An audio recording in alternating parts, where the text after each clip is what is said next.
yeah, look, we're recording this in January. We've got 12 long months ahead for us all. Where do you think the market is going in terms of what do you think will be some of the big conversations you're having with brands, with clients over the next sort of 12 months? What do you think is going to be sort of the hot topic over the next sort of next year? I honestly think that the outlook for this year should be more positive than a lot of people are talking about it. I think last year was definitely a tightening of belts year for clients, and I think there was definitely clear internal pressures on how do we reduce cost. But those conversations in organisations can only go on for so long, and there's very few leadership teams who want to oversee multiple years of decline. So I honestly think that this year will be when there starts to be, maybe there'll be quite tactical conversations to start with, but where I think people who are working within brands will start to ask the question of, okay, where are there opportunities to grow? We've scaled back, we've steadied the ship. So now where are those prudent and kind of sensible opportunities to start to push forwards again? So I think there needs to be careful consideration about how would you approach those conversations. Don't take this as a return to normal. This isn't a great, let's recoup all that lost revenue that we've had in the last 12 months, because that won't be the first answer people are looking for. They don't want to be going back to leadership with a massive proposal for a huge investment, but they want to be able to start to turn the tide. So where are there opportunities for clients to start to dip their toe back in the water? And that's very much what we've been looking at with the conversations that we're having with our clients is exactly that. Okay, we want to start getting back to growth. So where do we start? What does an initial program of work look like to get things up and running?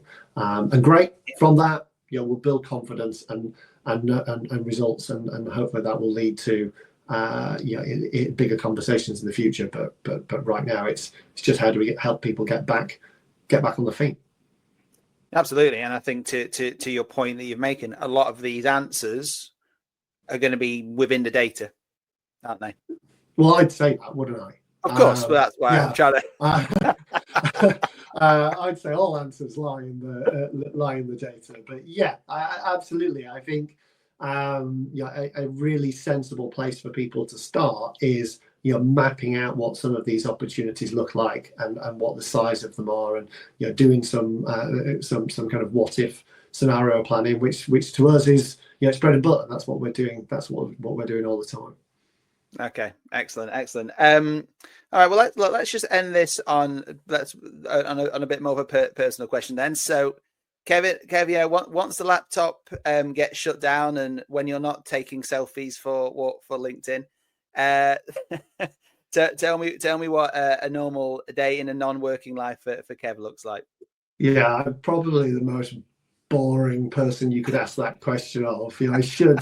I should say that I go skydiving or I build my own sports car or something like that. But I don't. Look, I'm a family guy, and time away from the agency is really focused on my wife and my two kids, and that was actually quite a big influence over the culture within the business. We're part-time by design, so no one in the business works 9 to 5.